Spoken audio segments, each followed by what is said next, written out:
జై శ్రీమన్నారాయణ. శ్రీ సూక్తి ఛానల్ వీక్షిస్తున్న వారందరికీ అడియన్ నంబూరు శిరీష రామానుజదాసి నమస్సుమాంజలులతో నిర్మల భక్తి, ఆడంబర భక్తి అదేంటో ఒక చిన్న కథ ద్వారా తెలుసుకుందాం. నారదుడు నారాయణ మంత్రాన్ని జపిస్తూ వైకుంఠాన్ని చేరుకున్నాడు. అక్కడ శేషతల్పం మీద ఉన్న విష్ణుమూర్తిని చూడగానే నారదుడిలో ఓ ఆలోచన మెదిలింది. విష్ణుమూర్తికి నన్ను మించిన భక్తుడు ఎవరుంటారు అని అనుకున్నాడు.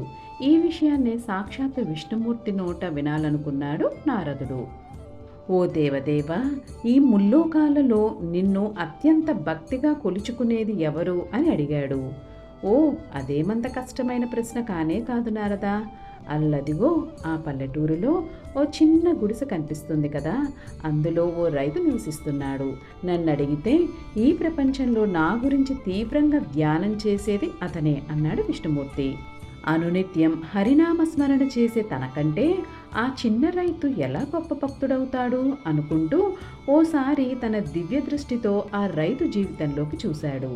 ఆ రైతు మహాపేదవాడు. అతనికి ఓ ఎకరం పొలం మాత్రమే జీవనాధారం. ఎలాంటి సౌకర్యాలు లేని ఆ ఎకరం పొలంలోనూ నానా చాకిరీ చేస్తే గాని అతనికి బొటాబుటిగా తిండికి దక్కేది కాదు.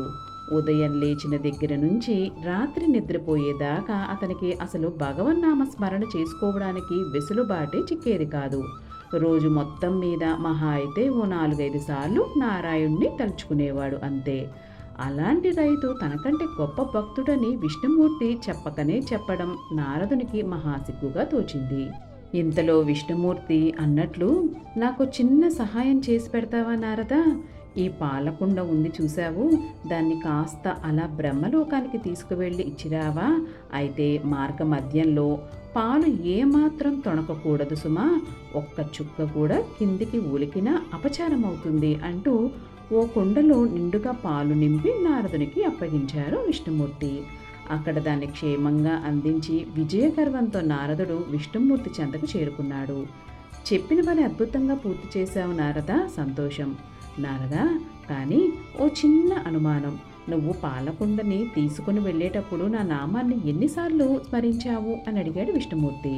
ఆ ప్రశ్న విని తెల్లపోయాడు నారదుడు. ఎందుకంటే తన దృష్టంతా పాలు ఒలికిపోకుండా చూసుకోవడంలోనే ఉంది కాబట్టి నారాయణ్ను తలుచుకునే అవకాశమే లేదు. అప్పుడు అర్థమైంది నారదుడికి విష్ణుమూర్తి ప్రశ్నలోని ఆంతర్యం.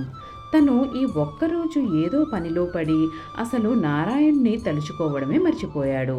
అలాంటిది ఆ రైతు ఎంతో కష్టాన్ని శ్రమని ఓర్చుకుంటూ కూడా అంతటి అలసటలోనూ నారాయణ్ణి తలుచుకోవడం మానలేదు.